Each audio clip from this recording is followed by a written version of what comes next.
Hello friends, welcome back to my channel commerce with Sonia. आज हम लोग बात करने जा रहे हैं बैंक रिकंसिलिएशन स्टेटमेंट्स के न्यूमेरिकल की। Let's start. आज हम लोग जो है पूरा एक कंप्लीट क्वेश्चन सॉल्व करेंगे बैंक रिकंसिलिएशन स्टेटमेंट में। इसमें हम लोग जो है debit balance as per cash book के हिसाब से इसको सॉल्व करेंगे। Let's start the question.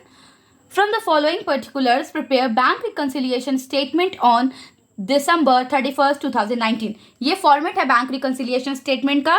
सबसे पहले ऊपर लिखना होता है bank reconciliation statement as on 31st December 2019। एक पर्टिकुलर कॉलम होता है, एक प्लस का कॉलम, एक माइनस आइटम का कॉलम। इसमें कोई भी डेबिट या क्रेडिट कॉलम्स नहीं होते हैं। ये बहुत सिंपल सा इसका फॉर्मेट है। सबसे पहले जो फर्स्ट थिंग गिवन है वो है debit balance as per cash book. हम लोगों ने पढ़ा था debit balance as per cash book को ही हम फेवरेबल बैलेंस भी कहते हैं।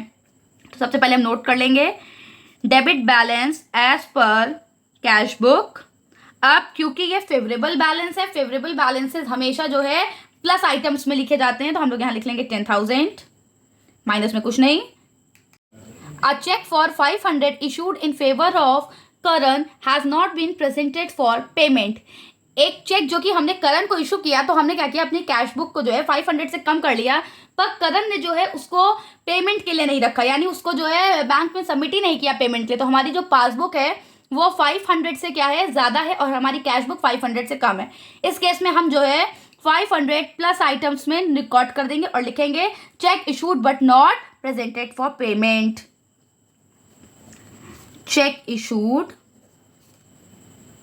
but not presented for payment. B option. Okay, B हो गया। C. A bill for rupees 700 retired by bank on our behalf under a rebate of rupees 20. The full amount of the bill was credited in the cash book. इस transaction का मतलब है कि bank ने क्या किया है, उसने हमारे बिहाफ पे, हमारा एक बिल्स पेबल था, उसको पे किया है 700 का, तो उसमें उसको डिस्काउंट मिल गया। रिबेट मतलब होता है डिस्काउंट, उसको डिस्काउंट मिल गया 20 रुपीज का।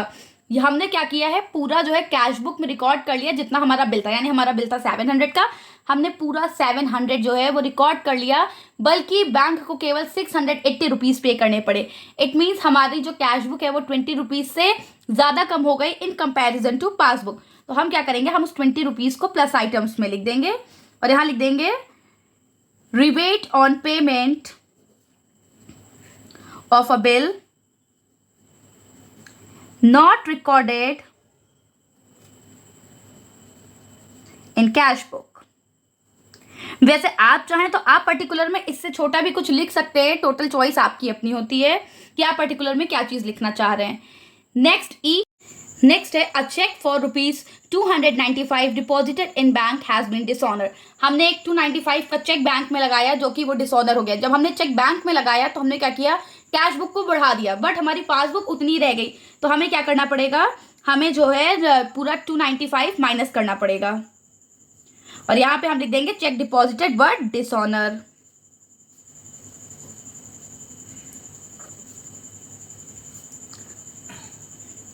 Dishonored.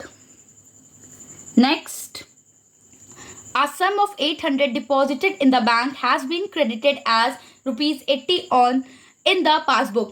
हमने क्या किया, हमने 800 जो है बैंक में डिपॉजिट किए, बट गलती से बैंक से ये गलती हो गई कि उन्होंने हमारी पासबुक में 800 की जगह 80 रुपीज लिख दिए। तो अब हमारी जो कैश बुक है वो तो 800 से ज्यादा है और हमारी पासबुक केवल 80 रुपीज से बढ़ी, यानी वहां जो डिफरेंस आ गया वो आ गया 720 रुपीज का। अब हम क्या करें, अब हमें जो है 720 रुपीज से अपनी कैश बुक को कम करना पड़ेगा। तो ये माइनस आइटम में हम लिखेंगे और यहां हम लिखेंगे deposit credited by bank with lesser amount.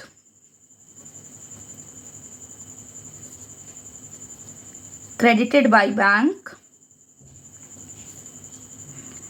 With lesser amount. हम चाहें तो यहां पे जो है दिखा भी सकते हैं कि 800 माइनस 80 हमने किया है, तब 720 आया है। Payment side of cash book has been undercast by 200। हमारी जो कैश बुक है उसमें जो उसका पेमेंट साइड है वो अंडरकास्ट है 200 से, यानी हमारा जो है टोटल कैश बुक वो 200 से ज्यादा दिख रही है in comparison to passbook. Undercast का मतलब होता है कि हमको जितना दिखाना था हमने उससे कम अमाउंट दिखा रखा था। अगर पेमेंट साइड कम दिखाया है यानी जो हमारा टोटल है वो ज्यादा दिख रहा होगा, यानी इनकम ज्यादा दिख रही है। तो इस केस में हम उसे लेस कर देंगे 200 रुपीज से और यहाँ लिख देंगे payment side of cash book under. Payment side of cash book under. Last, a bill receivable of rupees 1000 discounted with the bank in November 2019 dishonored on 31st December 2019 but the dishonor was not recorded in the cash book। हमने क्या किया, हमने एक bill जो है bank में submit कराया 1000 का, तो हमने अपनी कैश बुक को बढ़ा लिया 1000 से और हमारा जो वो बिल था वो डिसऑनर हो गया, यानी हमारी जो पासबुक है वो नहीं बढ़ी 1000 से, तो अब हमारी कैश बुक में 1000 ज़्यादा दिख रहा है। क्या करेंगे, उसे हम लेस कर देंगे 1000 और यहाँ लिख देंगे बिल रिसीवेबल डिसऑनर। ये थे हमारे सारे ट्रांजेक्शन्स। अब हमें क्या करना है, अब हमें करना है इसको टोटल। और हमें एक चीज़ ये पता है कि अगर हमने लिखा हुआ है debit balance as per cash book, तो जो हमारा रिजल्ट आएगा वो हमेशा आएगा credit balance as per passbook.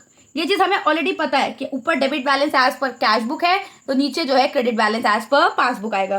तो सब आइए पहले प्लस आइटम्स को जो है टोटल कर लेते हैं। सबसे पहले 10,000 प्लस 500 प्लस 20, तो हमारा हो गया 10,520। अब माइनस आइटम की टोटलिंग कर लेते हैं।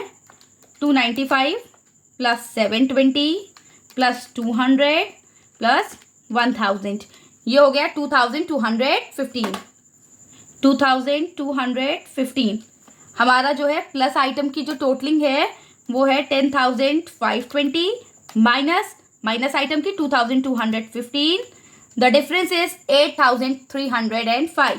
इसी 8,305 को हम यहाँ पे रिकॉर्ड कर देंगे, ये हमारा हो गया credit balance as per passbook. I hope कि आपको ये समझ में आया होगा। ऐसी और वीडियो के लिए मेरे चैनल को सब्सक्राइब करें, वीडियो को लाइक करें। Thank you.